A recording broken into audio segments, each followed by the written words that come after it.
Hello friends, here we first see what is viscosity. Viscosity is the quantity that describes the resistance of the fluid flow basically. And basically in the viscosity, the fluid resists the relative motion of the immersed object through them, which if we drop object in the fluid, then the fluid resists that relative motion of that object and the motion of the layers of different velocities within them.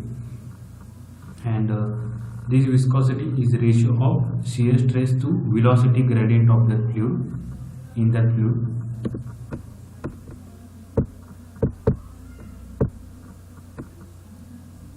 Here viscosity, which is expressed as eta, is equal to F upon A. F upon A is your shear stress and dV by dz is your velocity gradient, change in velocity with respect to distance.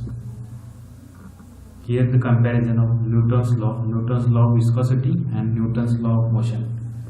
Newton's law of viscosity states that shear stress is directly proportional to velocity gradient, and then Newton's second law of motion, that is states that the acceleration of the object is mainly depends on two variables, that is net force acting on the object and that mass of that particular object.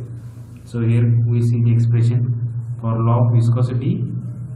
Shear stress F upon A is equal to eta, that is dynamic viscosity into velocity gradient dV by dz, and for law of motion F is equal to ma into A. A is acceleration, which is equal to change in velocity with respect to time, that is dV by dt. Now temperature dependent of liquid viscosity.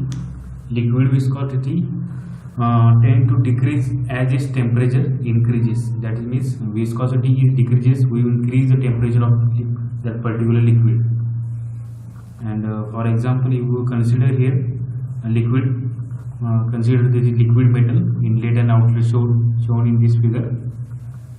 Here this wall is at 290 Kelvin temperature and this wall is at 280 Kelvin temperature, and here inlet of that particular liquid metal, and this is symmetric line, and this viscosity is depend on mainly on temperature. As temperature increases, viscosity decreases. Here we have three expressions. If temperature is greater than 288 Kelvin, then the viscosity value is 5.5 into 10 raised to minus 3 kg per meter second, or it is also known as Pascal second. If temperature is 286 between 288, then the viscosity value is 143.2135 minus 0.4725 into T, that is T between 286 and 288. If temperature is less than 286, then we have value of that 1 Pascal second. Here T is temperature and mu, that is here molecular or maybe dynamic viscosity of that fluid. If inlet velocity of that here as shown in this figure first is, if you consider the 0.001 meter per second, then we get result in a fluid, that is viscosity profile. Here we will see this tutorial in detail in fluid analysis in the next part. Thank you.